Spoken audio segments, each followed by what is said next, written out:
Across WA, this is Spirit Drive, thanks to Chandler McLeod Group, your mining and resources recruitment specialists. Many vacancies. Apply today. cmgjobs.com.au. This is Spirit Drive right across Western Australia, and it is time to welcome my next guests. I'm joined by two of the funniest women in this country, but they label themselves Disappointments. That is the title of their show, which is touring the country and heading west from August 9th to 11th with gigs in Albany, Bunbury and Mandurah. The amazing Judith Lucy and Denise Scott join me on the line right now. Welcome to Spirit Drive. Hey, Matt. And hello, Matt. I think we need to point out very quickly, don't we, Scotty, that I don't think we're the disappointment. We just have experienced many, many disappointments. That's what we talk about in the show. Yes, and there's so many disappointments, and the beautiful thing about this show, Matt, is that it just keeps writing itself, doesn't it, Judith? Oh, well, we've been doing it now for 27 years, and the great thing is that I think I might be winning this particular prize. My life's gotten considerably worse since we've been touring the show, and in fact, the most recent thing, as Scotty can confirm, is my relationship ended very, very badly. Oh, here she goes, Matt. Well, you know, it's either talk about, we either talk about that or your arthritis for 3 hours.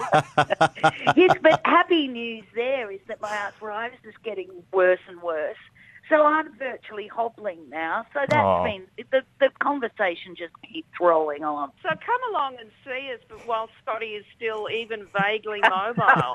and you know, I just hope that the men of Bunbury are excited that I'm available. Well, Denise, I was going to say too, you've joined the Studio 10 team. You had a rousing reception on Have You Been Paying Attention? You are kind of going great guns, aren't you, at the moment? I am. Oh, well, congratulations, Denise Scott. I'm so thrilled. How does that make you feel, Judith, at this very moment? I think you're reading between the lines here, Matt. I think that what Judith's saying is she'll keep the disappointment side of the story going, whereas I'm just having positive event after positive event.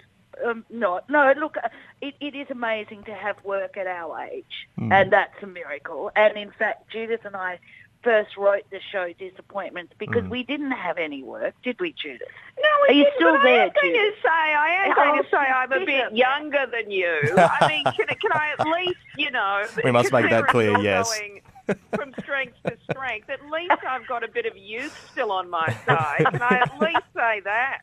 So, I mean, obviously, you've had a stellar run with this show. Has it been also used as a type of therapy for the both of you? Not therapy, but my goodness, we enjoy the post-show. That's very therapeutic, where we eat and drink. We love a wine. We love food. We do. Don't we, Judith?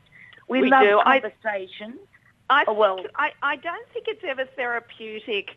Do you know what I mean? I think you have to work stuff out before you talk about it on stage. But I think we can safely say that the audience finds it very therapeutic because they listen to what's happening in our lives and they just skip out of the theatre thinking, thank God I'm not Denise Scott and particularly Judith Lucy. We must say that whilst we do talk about disappointments and we do stress this, it's a celebration of disappointments. Oh, yes. Yep. Yes. Yes, it's very much, it's a very up climax ending to the show.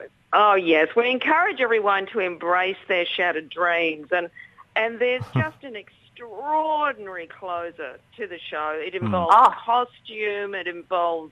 Well, I think dance. I think we can say it's an extraordinary dance. It's been choreographed. There's video. There's song. It's mind blowing. It's been referred to in reviews as explosive, Matt. Oh, wonderful. Just make of that what you will. Forget Cirque du Soleil is what we're trying to say. The physical dexterity, the raw talent, and may I say just the pure sex. It's really got everything going for it. I think our venue organisers are listening right now thinking they may not have a building at the end of the show because of the whole explosive stuff, but we'll see how we go. The both of you, you've dabbled in all industries, from stage to television to breakfast radio. Which industry, instead of, I guess, burning bridges, but which industry has disappointed you the most? Oh, breakfast radio for me, certainly, because there's nothing like being sacked. To really just put your feet well and truly back on the ground, Matt. Yes, I think breakfast radio for me too, but I wasn't sacked. I got out just before they sacked me. Okay. Yeah, I saw it coming and ran. But yeah, I'm with you, Judith. I think that's, we're talking on radio, so maybe not radio. Well, not breakfast radio. You're on drive radio, so we'll put that out there. Yeah, true. Bit more comfortable. Breakfast radio, it's hell. I mean, I think it's an incredible skill, breakfast radio, and I can't speak for Scotty, but it's one I lack. The annoying thing was that when I was sacked, I kind of thought, you know what? Fair enough. I'd sack me too. You can't be good at everything, Matt. You just can't. Oh, dear. Well, I've got the brilliant comedians Judith Lucy and Denise Scott on the line. We're going to be back right after this on Spirit Drive. On the Spirit. Matt Leighton driving you home. The Chandler McLeod Group, we are driving you home on the Spirit right across Western Australia. The amazing Judith Lucy and Denise Scott join me on the line. They're going to be bringing their disappointment show right here to this great state.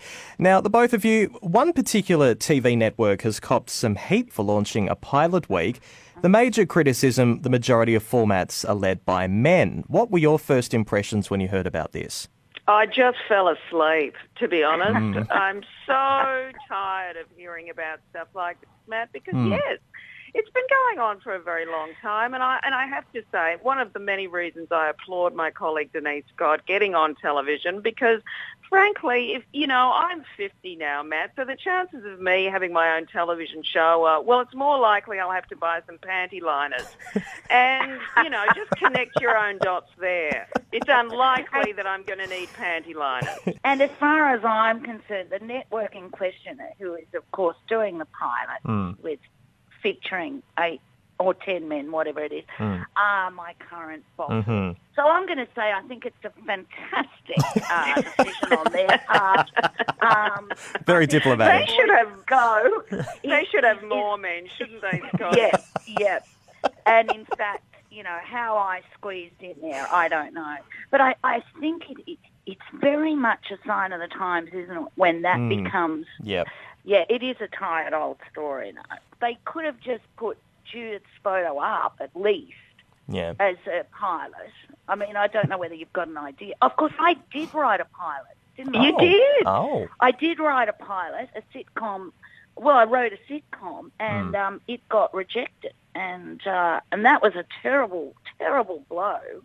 And as Judith always said, you shouldn't take it personally. And as I always say back to her, it was about a female comedian in her 60s, and it was called Denise.